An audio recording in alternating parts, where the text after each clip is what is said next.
Hey, what's going on? Nikki Surreal. Thanks for watching. And if you're new, do me a favor, click like, click subscribe, contribute to my growth. Please and thanks. Now, I haven't talked about this subject for a while.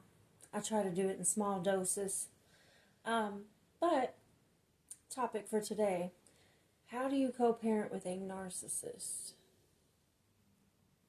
Quick answer, you can't. Um, I know that there are a lot of parents that they're well intentioned by their kids and their kids come first and they do for their children before they do for themselves. But that's not what you're going to get with a narcissist. Not even a little bit. Um, I equate having to co parent with a narcissist as basically he's dead. It's basically the same energy. There's no calling on them for special favors to help us get through our month. There's no, hey, can you watch your kid because I have to have surgery? Or, anything like that. Hey, can you do that parent teacher conference for me? They don't even know where the school is.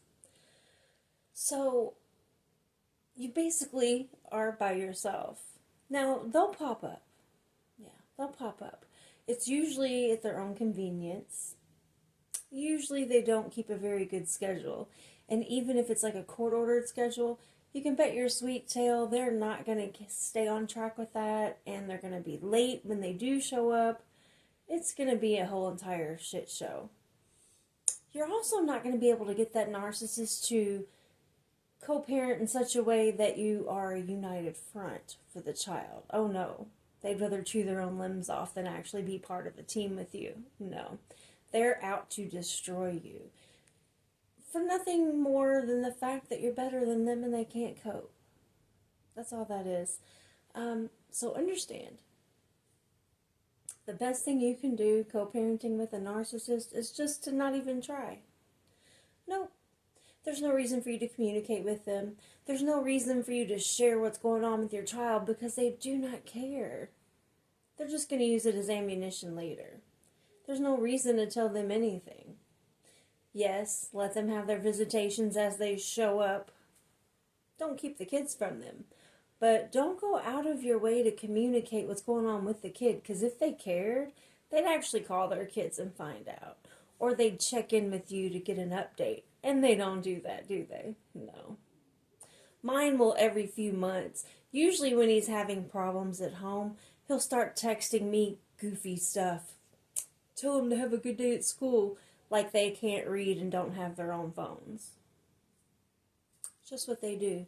They like to try to hover. They like to try to love bomb. They like to try to sneak in any way that they can. And they'll use their kids as a means to do that. But getting them to be everyday influences in those children's lives, never going to happen. No, it's never going to happen. So, you kind of have to break the mold. Yeah.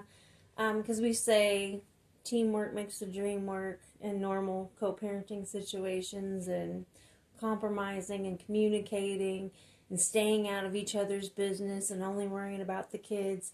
That does not work with narcissists. It just doesn't.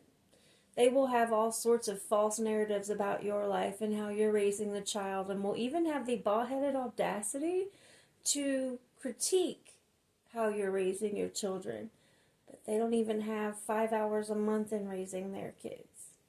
It's wild behavior, but it's what they get off on. So you just have to be prepared to do this by yourself, basically. And, the less you speak to that narcissist, the better your life will be. Unfortunately, the kids will still have to deal with the manipulation tactics that they're going to do when they have the kids. But if you can prepare your kids to understand how to redirect that narcissist behavior, it'd be even better. Like for my situation, I have trained my children to know what it looks like when any adult, not just the narcissist, but when any adult attempts to bring them into adult conversations or adult business. I've taught them that it's okay to redirect that adult to remind them I'm just a kid and that's none of my damn business. Yep. That'll help save the kids from a lot of drama.